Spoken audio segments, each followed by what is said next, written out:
물리 첫 번째 파트죠. 가속도에 대해서 이제 공부를 한번 해보도록 할게요.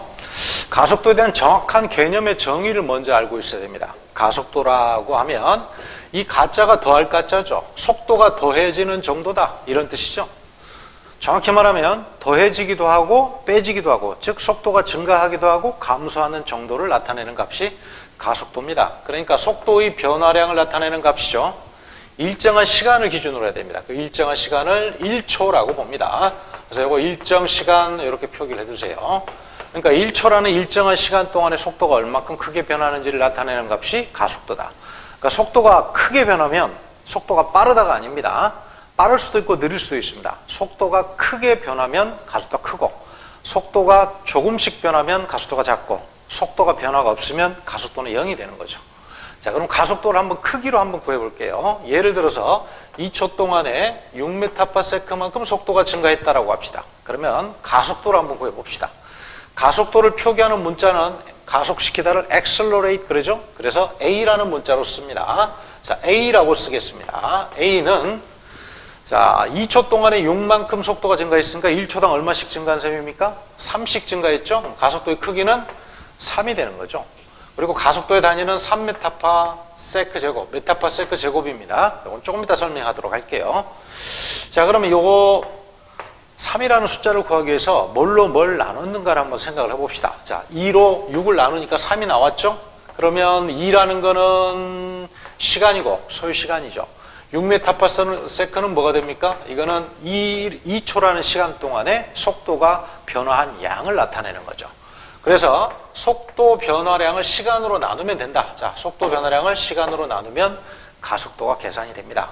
그래서 속도 변화량을 문자로 한번 표기를 해볼게요. 여기 델타라는 문자가 나왔죠. 요거 델타라고 있습니다. 요거 세모 삼각형 모양 비슷하게 나온 거. 이 델타라는 문자는 뭘 의미하냐면 변화량을 뜻하는 겁니다. 어떤 값 앞에다가 델타를 붙이면 그 값의 변화량이 되는 거죠. 그러니까 속도의 변화량이다 그러면 속도 V 앞에다가 델타를 붙이면 됩니다. 그 다음에 시간의 경과량은 시간 t 앞에다가 델타를 붙이면 됩니다. 따라서 이거는 속도 변화량이고 이거는 경과 시간이니까 경과 시간 델타 t로 속도 변화량 델타 v를 나누면 가속도를 계산하는 식이 됩니다. 그래서 가속도 구하는 식은 델타 t분의 델타 v 이렇게 되는 거죠.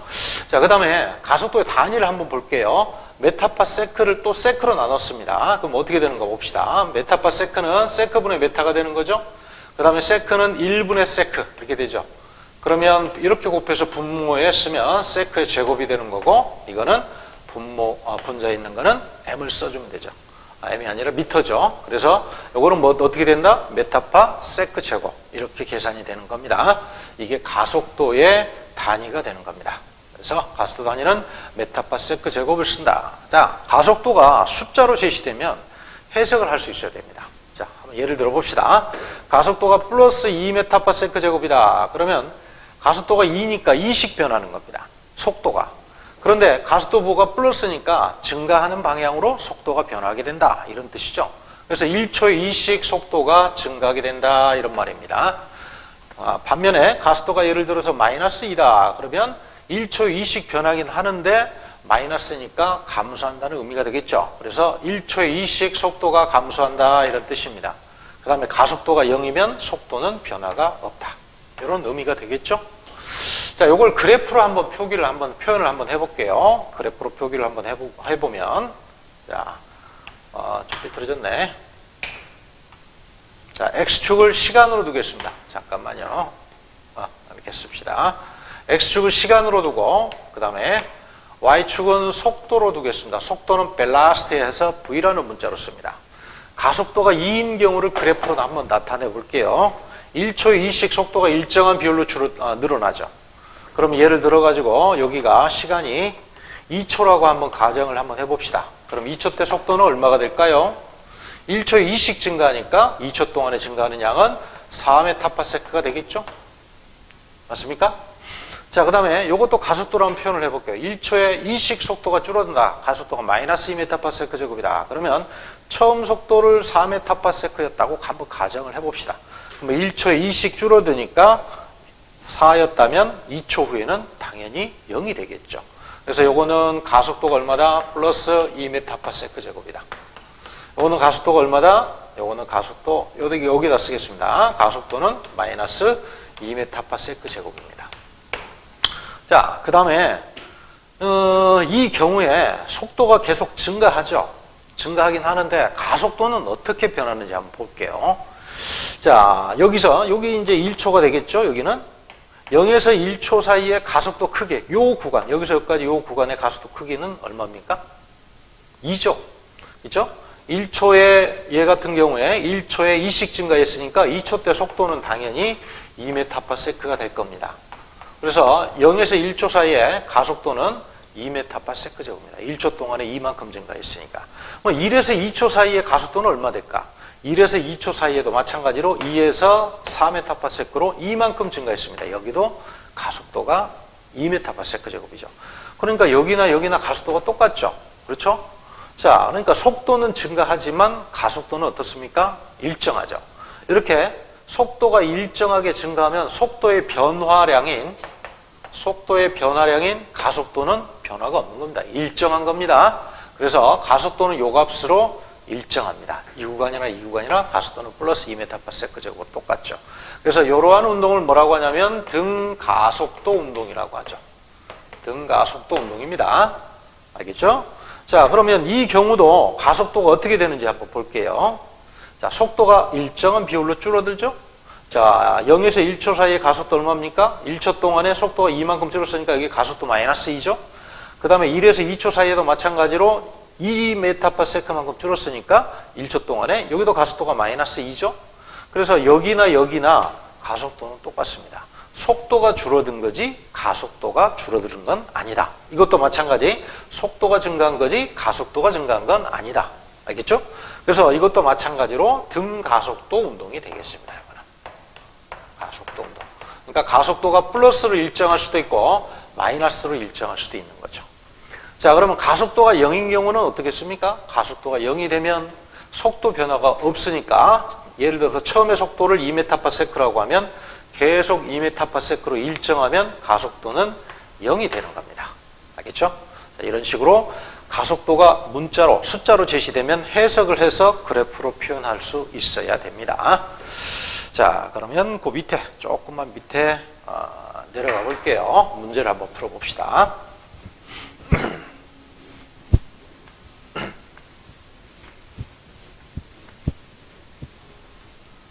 1번. 자, 직선 도로 위를 15m/s로 달리는 자동차가 있다. 가속도가 마이너스 5m/s 제곱이다. 몇 초 후에 멈추겠느냐 그랬습니다. 자, 이거 뭔 뜻이죠? 1초당 해석을 해서 문제를 풀어야 됩니다. 5m/s씩 어떻게 된다? 씩 감소한다. 자, 그러면 15m/s로 달리다가 멈추려면 속도가 얼마가 되면 됩니까? 속도가 0이 되면 되겠죠? 속도가 0. 그럼 얼마 감소해야 됩니까? 속도는 15만큼 줄어들면 되죠. 가속도가 마이너스 5m/s 제곱이니까. 그럼 몇 초 걸리겠습니까? 1초 5씩 줄어든다? 15m/s 줄어야 된다? 그러면 시간 t는 3초다. 이렇게 풀면 됩니다. 그 다음에 2번. 정지한 물체가 10m/s 제곱의 가속도로 운동을 했다. 1분 후의 속력은 얼마냐? 이거 뭔 뜻입니까? 1초에 10씩 속도가 증가한다. 그럼 1분이면 몇 초죠? 60초죠, 60초. 60초 동안에 얼마 증가합니까? 1초에 10씩 증가해서 60초 동안 증가하면 60이 되겠죠. 60을 곱하면 되겠죠. 그래서 600m/s 이렇게 되는 겁니다. 속도 V는 이렇게 계산이 됩니다. 간단하죠? 자, 그 다음에 밑으로 넘어가도록 해볼게요. 3번입니다. 물체가 10m/s 속력으로 오른쪽으로 운동하다가 2초 후에 왼쪽으로 20m/s 속도로 속력으로 운동을 한다. 가속도 크기와 방향은. 처음에 속도가 10, 나중에 20. 얼마 증가했습니까? 10에서 20, 10 증가했다. 몇 초 동안에? 2초 동안에. 그러면 가속도는 속도 변화량은 20에서 10을 빼가지고 10m/s만큼 증가했다. 2초 동안에. 그러면 가속도는 5다. 이렇게 하면 틀린다는 겁니다. 이렇게 하면. 왜 그렇죠? 방향이 바뀌었죠. 자, 처음에는 10m/s로 어느 방향으로 운동했습니까? 오른쪽으로 운동을 했죠. 그 다음에는 20m/s 속력으로 왼쪽으로 운동을 했습니다. 그러면 운동 방향이 바뀌면 속도의 부호를 바꿔줘야 됩니다. 그러니까 요걸 식으로 표현하면, 숫자로 표현하면 플러스 10m/s, 오른쪽을 플러스로 보겠습니다. 그래서 요거는 플러스 10m/s다라고 표현을 해야 되고, 요거는 왼쪽으로 20m/s 움직였으니까 요건 마이너스 20m/s 이렇게 표현을 해야 되죠. 그럼 가속도는 어떻게 됩니까? 가속도는 자 델타 T분의 델타 V, 다시 한번 써볼게요. 델타 T분의 델타 V에서 속도 변화량 얼마입니까? 총 얼마 변했죠? 자, 10에서 마이너스 20이 됐습니다. 그러니까 30만큼 줄었죠. 그래서 속도 변화량은 마이너스 30이 되는 거죠. 몇 초 동안에? 2초 동안에. 그러면 가속도는 얼마입니까? 마이너스 15m/s 제곱 이렇게 되는 거죠. 그래서 마이너스 15m/s 제곱 1초에 15씩 줄었습니다. 가속도의 방향 어느 쪽이다? 왼쪽 방향으로 가속을 받았다. 즉 운동 반대쪽으로 가속을 받았다라는 걸 의미하죠. 어떻게 푸는지 알겠죠? 그래서 이 문제 틀리기 쉽습니다. 주의해서 잘 풀어야 됩니다. 운동 방향이 바뀌면 속도의 부호를 바꿔줘라. 알겠죠? 자, 그 다음에 이제 다음으로 한번 넘어가 볼게요.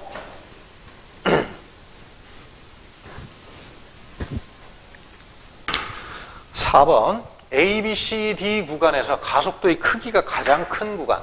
자, 과학에서는 크기라는 말이 나오면 이건 무슨 뜻이냐면 절대값을 지칭하는 겁니다. 절대값. 절대값이죠. 그러니까 가속도가 플러스가 나올 수도 있고 마이너스가 나올 수도 있는데 절대값 맞추어서 크기를 비교를 해봐라 이런 뜻이죠. 구간별로 한번 가속도를 한번 구해봅시다. A에서 B 구간 가속도가 얼마인지 암산으로 해볼게요. 자, 6초 경과했죠? 그런데 속도는 2m/s, 2m/s 변동이 없네요. 따라서 가속도는 등속 운동이니까 가속도는 0이다.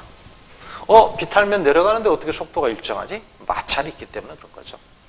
그 다음에 BC 사이에는 자 6에서 10초, 총 4초가 소요됐죠? 4초 동안에 얼마 증가했습니까? 2m/s에서 10m/s로 8m/s 증가했죠? 8m/s 증가했으니까 1초당 얼마씩 증가했습니까? 2m/s씩 증가했죠? 가속도로 표현하면 플러스 2m/s 제곱 이렇게 표기가 되겠죠. 그 다음에 CD 구간은 자 10초에서 20초 딱 10초 경과했네요. 근데 10m/s에서 0이 됐네요. 그러면 속도가 얼마 줄었죠? 10m/s 줄었죠. 얼마 동안? 10초 동안. 1초 얼마씩 줄었다? 1씩 줄었다. 즉 가속도는 총 속도 변화량이 마이너스 10이 되는 거고, 그 다음에 소요시간은 10초가 경과됐으니까 이거는 마이너스 1m/s 제곱 이렇게 표현하면 되겠죠. 됐습니까?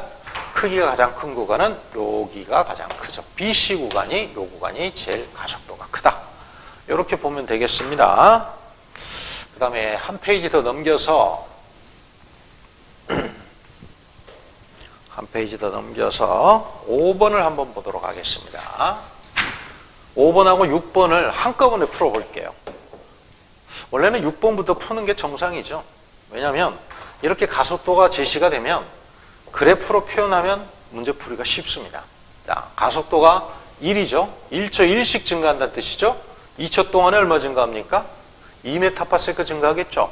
근데 2초 이후에는 가속도가 얼마입니까? 0이죠. 속도는 일정하다는 겁니다. 그러면 그래프를 바로 그려서 6번과 5번을 바로 풀어보겠습니다. 그러면 속도 시간 그래프를 그래프 그려서 풀으라 그러면 속도 시간 그래프로 바꿔서 풀으라는 이야기입니다. 자, 1초 1씩 증가해서 2초 동안 증가하면 얼마 증가한다? 2m/s 증가할 거다. 그래서 여기 2m/s 쓰도록 할게요. 시간은 2초. 그러면 2초 이후에는 어떻게 된다? 가속도가 0이죠. 가속도가 0이기 때문에 이때부터는 속도가 일정하다. 이렇게 나오겠죠. 그렇죠? 그래서 4초일 때도 2초 이후에는 계속 속도가 2m/s입니다. 그죠? 5번은 2m/s, 6번은 이렇게 그리면 되겠습니다. 그 다음에 밑으로 넘어가서 7번으로 한번 가볼게요. 다음 그림은 다중섬광 사진을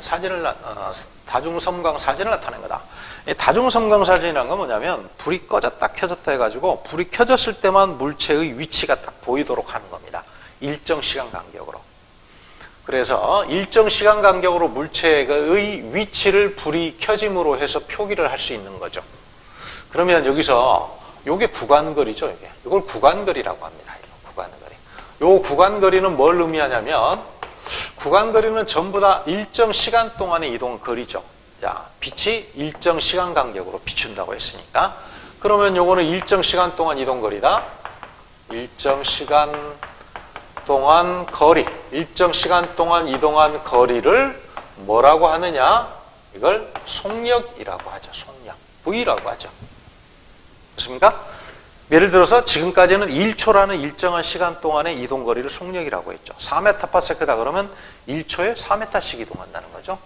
이 일정한 시간은 사실 정하는 사람 마음입니다. 요거는 뭐 1초를 기준으로 볼 수도 있고 뭐 1분을 기준으로 볼 수도 있고 나는 문제 풀기 위해서 0.5초를 기준으로 보겠다 하면 그렇게 해도 괜찮습니다. 이건 정하는 사람 마음입니다. 아무튼 일정한 시간 동안에 이동한 거리는 속력이 된다. 따라서 이 구간거리는 속력이 되는 거죠. 그럼 이 구간거리가 어떻게 됩니까? 어떻게 되죠? 다 똑같죠, 이거는? 다 똑같죠? 그러니까 A 그래프는 이거는 속력이 일정한 이다라고 봐야 되겠죠. 그럼 가속도는 얼마다? 가속도는 0이 나오는 거죠. 이렇게. 맞나요? 자, 그 다음에 B는 어떻게 됩니까? 속력이 점점점 증가하죠. 뭐 어떻게 증가하는지 모르지만 아무튼 속력이 증가합니다. 따라서 속력이 증가하니까 가속도는 어떻게 된다?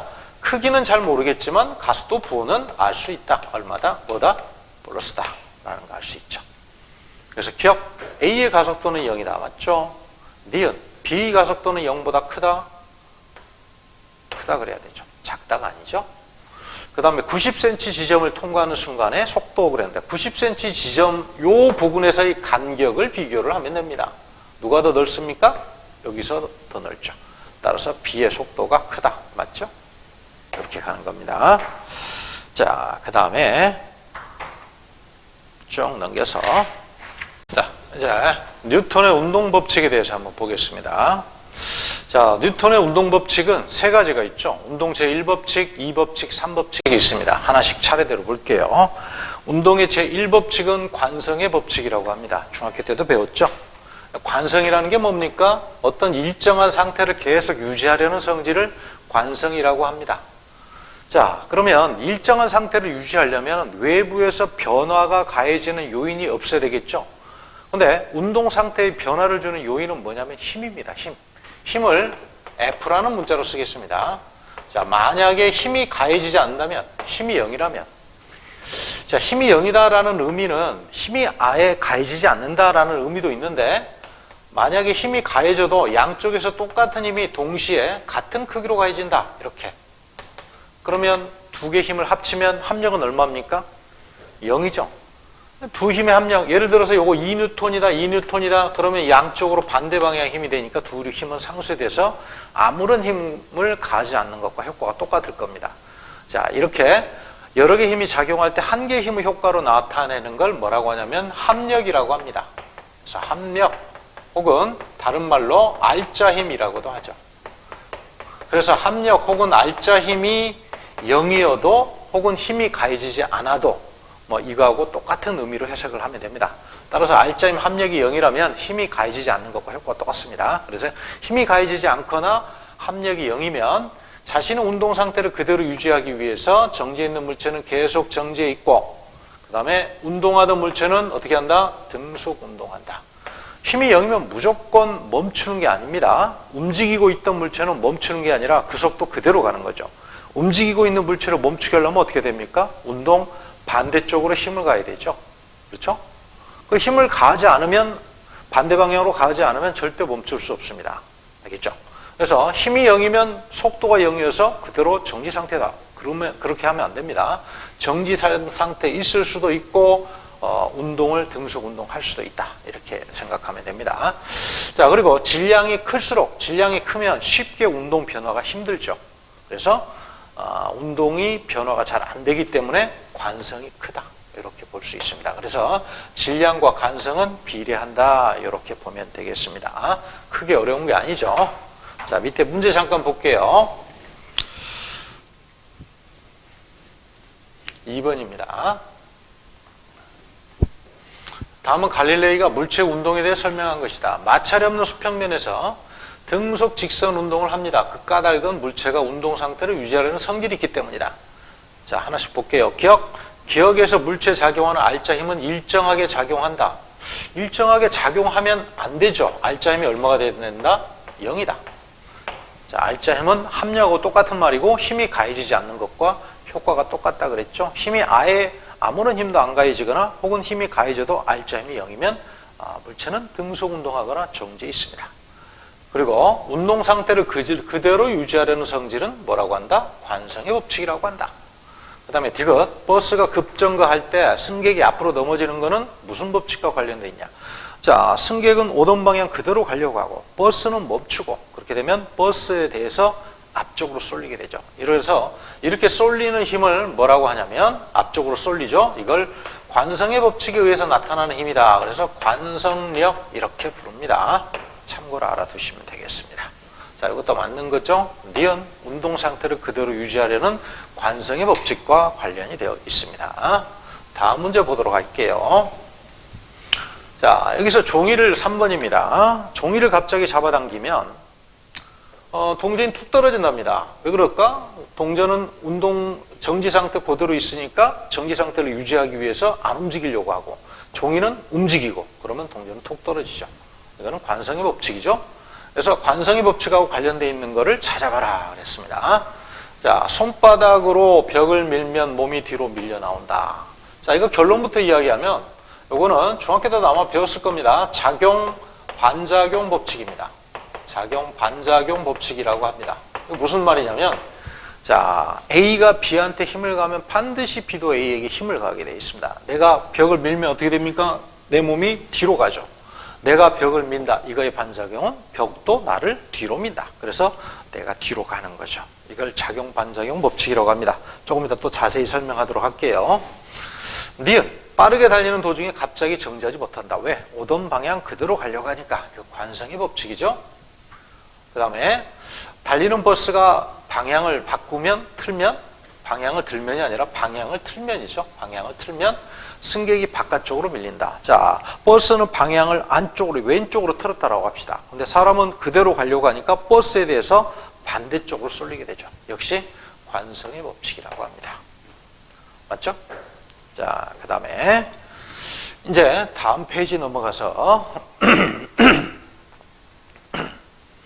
운동 제2법칙에 대해서 보겠습니다. 운동 제2법칙은 힘과 가속도의 법칙입니다. 자, 요 용어의 의미를 잠깐 보면, 자, 해석을 한번 해보면 힘을 가하면 가속도가 생긴다, 이런 의미겠죠? 자, 그러면 왜 힘을 가하면 가속도가 생길까? 아까 힘을 가하지 않으면 속도가 일정하거나 0이라 그랬습니다. 자, 힘을 가하지 않으면, 힘이 0이면 속도가 0이거나 혹은 일정하거나 이렇게 된다 그랬습니다. 속도가 0이든 혹은 일정하든 가속도는 얼마입니까? 0이죠. 그죠? 속도가 일정하면 속도 변화량인 가속도는 0이 되는 거죠. 힘이 가해지지 않으면. 자, 그러니까 힘이 0이면 속도가 0이다가 아니라 속도는 0일 수도 있고 아닐 수도 있는데 가속도는 무조건 0이라는 겁니다. 자, 힘하고 가속도가 밀접한 연관성이 있습니다. 그러면 속도를 변화시키려면 어떻게 해야 됩니까? 힘을 가해줘야 된다는 이야기죠. 힘을 가하지 않으면 속도가 안 변하니까. 그래서 힘을 가하게 되면 속도가 변한다. 그런데 힘을 크게 가하면 속도가 크게 변한다. 즉 가속도가 크다는 겁니다. 그래서 힘과 가속도는 비례한다. 힘을 2배로 하면 가속도도 몇 배? 2배가 된다. 그러니까 힘을 2배로 하면 속도가 2배씩 크게 변하는 거죠. 2배 빠르다가 아니라 2배씩 크게 변하는 겁니다. 자, 그리고 아까 뭐라 그랬냐면 질량이 클수록 관성이 크다 그랬죠. 관성이 크다면은 속도가 잘 변하겠습니까? 안 변하겠습니까? 자신의 운동 상태, 즉 자신의 속도를 유지하려는 경향이 강하기 때문에 속도가 잘 안 변하죠. 그래서 똑같은 속도의 변화를 줄 때, 즉 가속도의 크기를 똑같이 주려고 할 때 질량이 큰 물체에 대해서는 힘이 많이 필요하다는 겁니다. 그죠? 그래서 힘은 질량에도 비례한다. 자, 그럼 만약에 가속도가 2배 되면 힘 2배입니다.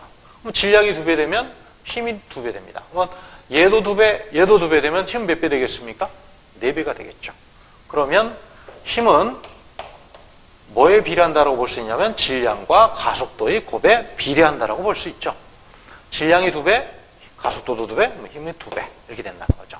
근데 학자들이 모여서 약속을 했습니다. 이 비례 관계를 그냥 바로 이퀄 관계로 써버리자.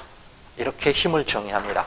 그래서 힘 1N은 어떻게 정의하냐면 1kg의 물체에 대해서 1m/s 제곱의 가속을 주고 싶다. 그러면 이때 힘은 1N으로 하자고 모여서 학자들 모여서 약속을 한 거죠. 이게 힘의 정의입니다. 그래서 요 식을 해석을 암기도 해야 되지만 해석을 해야 됩니다. 어떻게? 자, 요 2가지로 해석을 해야 됩니다. 요렇게. 자, 힘은 질량에도 비례하고 가속도에도 비례한다. 자, 근데 힘이 가속도에 비례할 때는 질량이 어떻다라는 전제하에 일정하다라는 전제하에 이렇게 이야기해야 되겠죠. 똑같은 질량에 대해서 가속을 크게 하려면 힘이 크게 필요하다. 또 같은 가속도를 주려고 할 때 가속도가 일정하다는 전제하에 큰 질량에 대해서는 질량이 크면은 힘이 많이 필요하다. 이렇게 해석이 되는 거죠. 됐습니까? 자, 그러면 밑에 문제를 간단히 한번 풀어볼게요.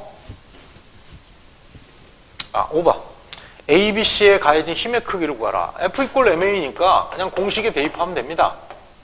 자, 여기 질량 M이고 이건 가속도 A니까 둘이 곱해버리면 됩니다. 이렇게. 몇 뉴턴입니까? 2뉴턴이죠? 1뉴턴이죠? 이건 1.5뉴턴이죠. 크기는 A, C, B. 간단하죠? 이렇게 풀면 됩니다. 자, 그 다음 거 넘어가도록 해보겠습니다. 6번 한번 볼게요. 그림과 같이 마찰이 없는 면에 질량이 M인 벽돌을 올려놓고 5뉴턴 힘을 가했더니 가속도가 1m/s 제곱이다. 5뉴턴 가했더니 가속도가 1m/s 제곱이랍니다. 질량이 바로 나오죠. F = MA. 그럼 질량 요건 얼마다? 5kg이다. 이렇게 되죠. 그런데 여기에 벽돌을 이제 2개 올려놓는답니다. 여기에. 이 벽돌을 2개. 이제 벽돌을 2개 마련하는 거죠. 이렇게 해서. 5kg짜리를 2개 마련해 놓고 이제 힘을 몇 뉴턴 가한답니까?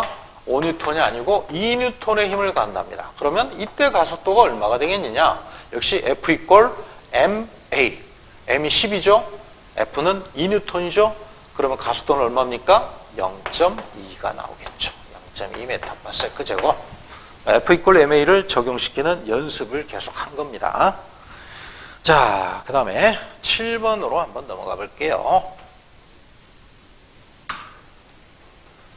보기 중에서 가속도의 크기가 가장 큰 것 순서대로 나열해봐라. 자, F = MA에서 자, M과 F를 제시했습니다. 가속도를 물어봤네요. 그럼 가속도 A는 하고 식을 쓰면 되죠.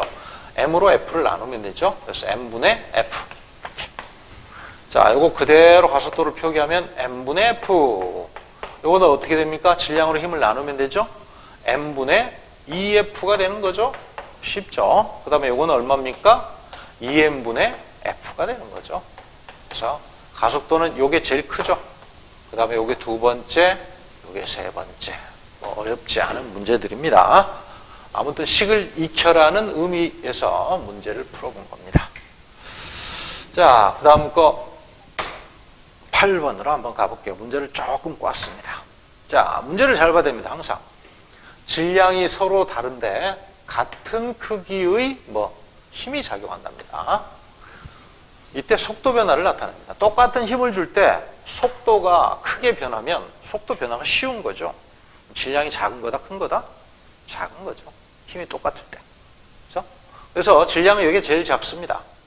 질량이 이게 제일 크죠. 질량이 크면 관성이 크기 때문에 속도가 잘 안 변한다 그랬죠. 자, 그러면 몇 대 몇인지를 한번 파악을 한번 해볼게요. 일단 기억은 맞죠? 속도 시간 그래프에서 자, 속도가 크게 변할수록 가속도가 크다. 됐죠? 자, 그러면 가속도가 제일 큰 건 A다. 이렇게 봐야 되겠죠. 자, 그 다음에 니은 볼게요. A하고 B의 질량비는 어떻게 되겠느냐? 자, F = MA. 이렇게 식을 쓰겠습니다. F = MA. 그래서 힘이 같다라고 했죠? 힘이 같다라고 했으니까 그러면 질량하고 가속도는 서로 반비례가 되겠죠. A하고 B는 가속도가 몇 대 몇입니까? 여기 점 딱 끝나는 데가 어디 있나요? 여기 딱 만나네. 여기. 2대 1. 자, 2대 1이 되죠. 자, 그러면 가속도가 2대 1이니까 질량은 몇 대 몇이다? 1대 2다. 이렇게 되겠죠. 됐나요? 자, 참고로 아까 선생님이 가속도 설명할 때 설명을 조금 빠뜨렸는데, 자, 속도 시간 그래프가 나오면, 자, 가속도가 누가 크냐라고 물어보면 속도가 크게 변하면 가속도가 크다라 그랬죠. 속도가 크게 변한다는 이야기는 기울기가 급하다는 거죠. 그래서 속도 시간 그래프에서 결론부터 이야기를 하면 이러한 그래프에서 기울기는 뭐가 된다? 가속도가 됩니다. 가속도. 알아두세요. 예를 들어 볼게요. 여기에 시간이 2초다. 그 다음에 여기에 속력이 6m/s다. 가속도 얼마입니까? 2초 동안에 6 증가했으니까 1초당 얼마씩 증가했습니까? 3씩 증가했죠? 그래서 가속도는 3이죠. 이 3이라는 숫자를 구하기 위해서 뭘로 나눴습니까? 2초로 6을 나눴죠. 즉 x값 변화량분의 y값 변화량을 이렇게 해서 나눴죠. 즉 기울기를 구했죠. 그래서 속도 시간 그래프에서 기울기는 가속도다. 이렇게 알아두세요. 기울기가 급하면 가속도가 크다. 됐나요? 자, 그 다음에 디귿 맞나요? 질량이 가장 큰 거는 속도 변화가 제일 작은 c다. 맞죠? 그 다음에 9번으로 한번 가볼게요. 이제는 문제가 또 다른 게 제시가 됐네. 질량이 같은 물체랍니다. 그러면 질량이 똑같은 물체에 속도 변화가 크네. 속도가 가속도가 몇 대 몇입니까? 기울기를 읽으면 된다 그랬죠? 3대 2대 1. 자, 식을 써볼게요. F = ma. 이게 식을 써서, 자, 뭐라 그랬냐면, 질량이 같다. 그런데 가속도가 몇 대 몇이다? 3대 2대 1이다. 그럼 힘은 몇 대 몇이다? 마찬가지로 3대 2대 1. 이렇게 하면 답이 나오겠죠. 그렇죠? 요거 맞고, 가장 큰 힘이 작용한 건 A가 되겠죠. B와 C에 작용하는 힘은 가속도 비율하고 질량이 똑같기 때문에 둘이 비례 관계가 성립하는 거죠. 됐죠? 자, 그 다음에 이제 세 번째로 쭉 넘겨서 한 페이지 더 넘깁시다. 운동체 3법칙을 보도록 할게요. 운동체 3법칙은 작용, 반작용 법칙이라고 합니다. 아까 1법칙이 관성의 법칙, 2법칙은 힘과 가속도의 법칙, F = ma죠. 운동체 3법칙은 작용, 반작용의 법칙이죠. 이렇게 한번 생각을 해볼게요. 자, 아까도 이야기했지만 내가 벽을 밀면 내 몸이 어떻게 됩니까? 뒤로 갑니다. 왜 뒤로 갑니까? 내가 벽을 밀면 벽도 나를 뒤로 밀기 때문에. 내가 앉았다 일어나기 위해서 어떻게 합니까? 발로 땅을 밑으로 밀죠. 이렇게. 그럼 내 몸이 어떻게 됩니까? 땅도 나를 위로 밀기 때문에 내 몸이 위로 올라가는 거죠. 내가 땅을 밑으로 미는 힘을 작용, 땅이 나를 위로 미는 힘은 반작용. 내가 벽을 미는 힘이 작용, 벽이 나를 뒤로 미는 힘은 반작용. 이렇게 힘은 항상 우주에 존재하는 힘은 쌍으로 작용을 합니다. 힘이 독립적으로 존재하는 경우는 없죠. 그래서 작용, 반작용을 이루면서 항상 눈에는 안 보이지만 쌍으로 작용합니다. 그리고 자, 이 경우도 한번 생각해 봅시다. 로켓이나 비행기가 앞으로 나아가는 원리는 뭐냐면 연소된 기체를 뒤로 밀어내죠. 그러면 연소된 기체는 로켓이나 비행기를 앞으로 밀면서 나가는 겁니다.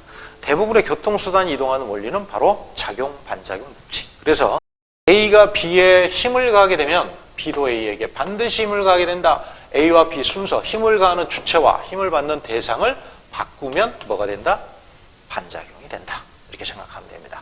자, 근데 여기 이퀄이라고 써놨죠? 이퀄이라는 거는 크기가 같다는 이야기입니다. 그래서 얘하고 얘들은 크기는 같고, 근데 주의해야 됩니다. 방향은 반대입니다. 방향은 반대. 방향 반대라고 적어 놓으세요. 크기는 같고 방향은 반대다. 그렇죠? 자, 그러면 요 경우가 어떤 경우인지 한번 볼게요. 대포를 쏘면 대포가 뒤로 밀리다. 대포가 포탄을 밀어내면 반동을 받아서 대포가 뒤로 확 밀려나죠. 영화 같은데. 총을 발사하면 또 총도 반동을 받아서 뒤로 밀려나죠. 영화에 자주 나오죠. 대포가 포탄을 밀어내면 포탄도 대포를 뒤로 밀기 때문에 그렇죠. 그래서 이거는 작용, 반작용 관계가 성립하는 거죠. 우산을 회전시키면 우산 끝에 묻은 물방울이 사방으로 튄다. 우산 끝은 원운동을 하고 우산 끝에 묻은 물방울은 무슨 운동하고자 한다? 오던 방향 그대로 직선 운동하고자 한다. 오던 방향 그대로 가고자 하니까 얘는 관성의 법칙이 되는 거죠. 노를 저으면 배가 앞으로 나간다. 자, 노가 물을 뒤로 밀어내면 저음에서 뒤로 밀어내죠. 물도 노와 배를 앞으로 민다. 얘도 작용, 반작용 관계로 설명할 수가 있는 거죠. 됐나요? 그 다음에 10번 문제가 밑에 있네요. 자, 각각의 경우를 한번 볼게요. 노를 저으면 배가 앞으로 나갑니다. 아까 이거 작용, 반작용이라 그랬죠? 그리고 버스가 출발하면 승객이 뒤로 넘어진다. 버스가 출발하면 승객은 제자리 그대로 있으려고 하고 버스만 앞으로 나가니까 버스에 대해서 뒤로 밀어올리는 거죠. 관성의 법칙이죠? 이렇게 되는 거죠. 삽으로 흙을 떠서 던지면 흙이 멀리 날아간다. 삽으로 힘을 가해서 가속을 시키는 겁니다. 뭘? 삽과 흙을. 그래서 흙이 속도가 붙어서 멀리 날아갈 수 있는 거죠. 힘과 가속도의 법칙이죠. 힘을 가해서 삽으로 힘을 가해서 흙을 가속시켜서 속도를 주는 거죠. 그렇죠? 자, 근데 이제 중학교 때 요거 관성의 법칙으로 좀 나오는 예가 많죠. 근데 착각하면 안 됩니다. 흙을 가속시키는 과정은 힘과 가속도의 법칙이고 그 다음 과정은 관성의 법칙이다. 삽은 그대로 잡고 있고 흙은 오던 방향 그대로 가니까 흙이 날아간다. 자, 삽으로 속도를 가하는 과정은 속도를 증가시키는 과정은 힘과 가속도의 법칙. 그 다음부터는 속도는 삽은 그대로 잡고 있으니까 관성의 법칙입니다. 알겠죠? 이렇게 처음과 마지막 두 번째 단계를 나누어서 생각을 해야 되죠. 그래서 이거는 힘과 가속도의 법칙이죠. 자, 그 다음에 12번 한번 보겠습니다. 어른하고 어린이가 서로 밀고 있네요. 양쪽으로 밀려나겠죠? 누가 큰 힘으로 민다? 어른이 힘이 세니까. 일반인들은 그렇게 이야기하지만 과학자들은 과학 시간에는 둘이를 같다라고 합니다. 무슨 관계다? 작용, 반작용 관계다. 그런데 어린이가 더 빠르게 밀려나오는데요? 힘을 크게 받아서 그런 거 아닌가요? 힘을 크게 받아서 그런 게 아니라 힘은 똑같은데 질량이 작기 때문에 빠른 속도로 밀려나는 거죠. 알겠죠? 작용, 반작용 관계로 크기가 똑같습니다. 자, 어른이 받는 힘을 어른의 질량 곱하기 어른의 가속도라고 하고 어린이가 받는 힘을 어린이의 질량 곱하기 어린이의 가속도라고 하면 이 둘이는 크기가 같기 때문에 만약 질량이 2대 1이다. 2대 1이다. 그러면 가속도는 1대 2의 가속도로 밀려나죠. 1대 2가 되는 거죠. 이렇게. 그래서 어린이가 더 빠른 가속도로 밀려나죠. 자, 그래서 어른이가 아님이 크다. 그러면 안 되죠. 같다 그래야 됩니다.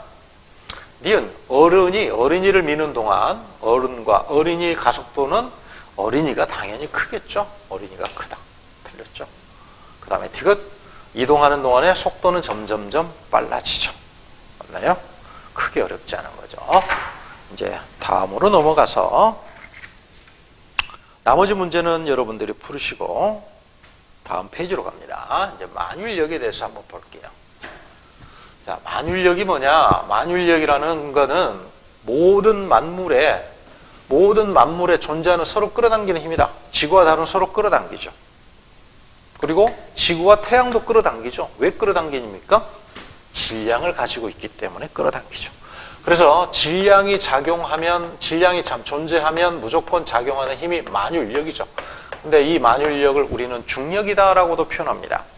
중력, 지구와 달 사이에 중력이 작용한다. 이렇게 얘도 이야기하고 지구와 달 사이에 만율력이 작용한다라고도 이야기하죠. 내가 중력 때문에 이렇게 서서 땅에 부착된 상태로 서 있을 수 있죠. 지구가 나를 끌어당기니까. 근데 지구가 나를 끌어당기는 이유는 지구와 내가 서로 질량을 가지고 있기 때문에 만율력으로 끌어당기니까 내가 밑에 바닥에 이렇게 고정된 상태로 놓여 있을 수 있는 거죠. 그래서 뉴턴이라는 사람이 사과 떨어지는 걸 보고 어떻게 생각했습니까? 사과 떨어지면 지구가 사과 당기네? 이렇게 생각을 했죠. 그런데 작용 반작용 관계로 사과도 지구를 당긴다. 이렇게 생각을 한 거죠. 그럼 누가 더 큰 힘으로 당기겠습니까? 지구하고 사과하고 지구가 똑같습니다. 작용 반작용 관계죠. 자, 지구하고 달이 서로 끌어당깁니다. 누가 큰 힘으로 끌어당깁니까? 지구가 질량이 크니까? 그렇지 않죠. 작용 반작용 관계로 힘은 항상 똑같습니다. 알겠죠? 자, 그래서 질량이 M1, 요거 문자로 바꾸겠습니다. 라지 M으로 바꾸고 스몰 M이라고 바꾸겠습니다. 그래서 얘가 질량이 라지 M이 스몰 M보다 크다 라고 하여도 작용 반작용 관계로 둘이는 똑같다. 알겠죠? 그렇게 알아두고, 그럼 진짜 그런지를 한번 확인해 볼게요. 만유인력을 공식으로 표현하면 이렇게 됩니다. 뭐 학교에서 가르쳐 줄 수도 있고 안 가르쳐 줄 수도 있는데 그냥 참고사항으로 알아두세요. 자, 이거는 질량 때문에 작용하는 힘이 만유인력이니까 질량이 커지면 힘이 커질 겁니다. 질량이 2배 되면 힘 2배입니다. 얘도 질량이 2배 된다 그러면 힘이 2배 될 겁니다. 둘 다 질량이 2배 되면 힘 몇 배 되겠습니까? 4배 되겠죠. 2배, 2배 곱하면. 그러면 두 질량의 곱에 비례한다라고 볼 수 있겠죠. 그리고 학자들이 실험을 통해서 실험 혹은 이론적으로 계산을 해보면 거리가 멀수록 힘이 약해지는데 거리가 2배 됐더니 힘이 4분의 1배 되는 것을 알아냈습니다. 거리가 2배 됐더니 힘이 4분의 1배 된다. 그러면 거리의 제곱에 반비례한다는 거죠. 그래서 R의 제곱에 반비례한다. G는 뭐냐? 이거는 비례상수입니다. 큰 의미는 없습니다. 그냥 비례상수라고 알아두시면 됩니다. 알겠죠? 이렇게 되는 거죠. 자, 그러면 요 힘을 한번 계산을 해볼게요. 스몰 m이 라지 m을 끌어당기는 힘은 G, R의 제곱분의 양쪽 질량을 곱해서 여기에 대입해야 됩니다. 그 다음에 그럼 라지 m이 스몰 m을 끌어당기는 힘도 마찬가지로 요 식에 대입해서 양쪽 질량을 곱해야 됩니다. 그래서 요 힘도 마찬가지로 똑같은 식에 대입해서 결과가 똑같이 나오겠죠? 똑같죠, 크기가? 그러니까 질량이 크다 그래서 한쪽 질량만 여기에 계산해 넣는 게 아니고 양쪽 질량을 어차피 곱해버리기 때문에 힘을 계산하면 두 힘은 작용 반작용 관계로 크기가 똑같이 계산된다는 걸 알 수가 있죠. 됐죠? 자, 그 다음에 요 밑에 한번 봅시다. 태양 주변에 지구가 이렇게 돕니다. 지구가 여기 있다라고 합시다. 지구가 여기 있다라고 할까요? 여기에 지구가 있네요. 자, 지구는 이제 회전 운동을 하죠. 회전 운동을 하는데 만약에 태양이 지구를 잡아당기지 않는다면 어떻게 될까? 지구는 오던 방향 그대로 태양계 바깥으로 궤도를 이탈해버리죠. 그런데 만유인력으로 끌어당기니까 방향을 살짝 바꾸는 겁니다. 이렇게. 그리고 지구가 이쯤 왔다. 마찬가지로 이 지구를 이렇게 끌어당기는 힘이 없다면 이 지구는 이쪽 방향으로 그대로 직진해버릴 겁니다. 그러면 궤도를 벗어나 버리죠. 태양계 바깥으로 나가버릴 겁니다. 그런데 태양이 만유인력으로 끌어당기니까 또 방향을 트는 겁니다. 이렇게 연속적으로 방향을 바꾸면서 회전운동이 가능하게 하죠. 이렇게 회전운동을 가능하게 하는 이 회전의 중심으로 작용하는 힘을 뭐라고 합니까? 구심력이라고 하죠. 그래서 구심력 역할을 하는 힘이 뭐다? 만유인력이다. 이렇게 볼 수 있는 거죠. 됐죠? 자, 그러면 밑에 문제를 잠깐 볼게요.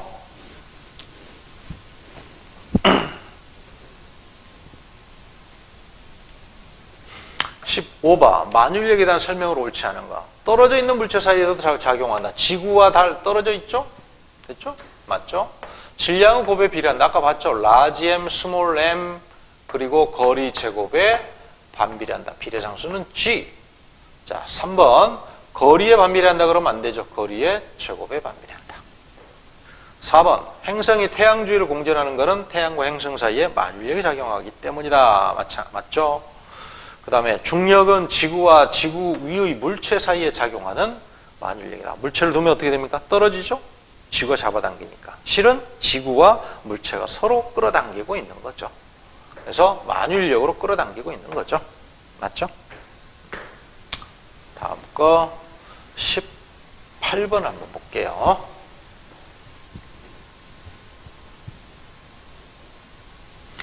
질량이 스몰 m인 A가 B를 당기는 힘을 F라고 한다. A가 이건 질량이 M이고 이거는 10M입니다. 얘가 얘를 당기는 힘이 F랍니다. 그럼 B가 A를 당기는 힘이 얼마냐?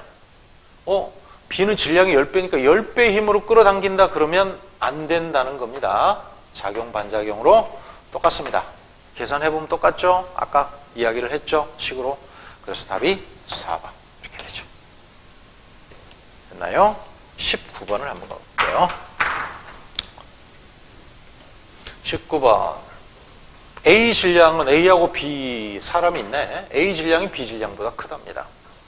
자, 기억 무게는 A가 B보다 크다. 자, 무게는 어떻게 계산합니까? 중학교 과정에서 배운 내용대로 그대로 써볼게요. 무게는 9.8 곱하기 m 이렇게 계산하죠. 근데 이 9.8을 왜 곱할까? 이거 중력 가속도라는 겁니다. 중력 가속도. 무슨 말인가 하면 모든 물체는 낙하를 시키면 중력에 의해서 힘이 가해지면 아까 뭐라 그랬습니까? 힘이 가해지면 가속을 받는다 그랬죠. 그런데 이 힘이 중력이라면 그러면 이 가속도는 중력에 의한 중력 때문에 생기는 가속도죠. 그럼 이 가속도는 중력 가속도가 되는 겁니다. 그죠? 그래서 모든 물체는 질량에 관계없이 낙하하면 항상 속도가 9.8씩 증가합니다. 중력에 의해서 낙하하게 되면. 그래서 중력에 의해서 낙하할 때의 가속도 크기는 9.8이죠. 자, 다음 단원에 가서 또 자세히 이야기할 건데 일단 외워두세요. 가속도 A라고 쓸게요. 그러니까 무게라는 거는 요거는 중력을 뜻하는 거고 이 중력에 의해서 물체가 낙하하게 되면 가속도가 9.8만큼 생기니까 F 이퀄, 요거 F죠.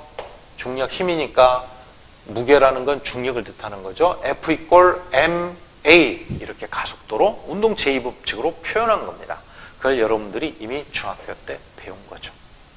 자, 그 다음에 니은 지면으로 떨어지는 사과는 등속 직선 운동은 아까 이야기했죠. 중력 가속도 9.8씩 속도가 증가하는 운동을 합니다. 그래서 이거 틀렸습니다. 등 가속도 운동이라고 해야 되죠. 등 가속도 운동을 하고 이때 가속도 A는 9.8 메타파세크 제곱 1초에 9.8씩 속도가 항상 요만큼씩만 증가합니다. 이거는 많은 사람이 실험을 통해서 이미 증명한 지가 오래죠. 갈릴레이가 지대한 공헌을 했죠. 디귿 지면 위에 놓여있는 사과가 지구에 작용하는 힘. 자, 사과가 지구에 작용하는 힘. 그 다음에 지구가 사과에 뭡니까? 아까 순서를 바꾸면 뭐가 된다 그랬죠? 작용, 반작용 관계가 된다 그랬죠? 그래서 같다 그래야 되죠. 같다. 작용, 반작용 관계로 같다. 자, 여기 봅시다. 지면 위에 지구는 사과를 당깁니다. 사과도 지구를 똑같은 크기 힘으로 작용, 반작용으로 이렇게 당기죠. 이렇게. 알겠습니까? 자, 그러면 여기까지 됐고 조금 쉬었다 할게요.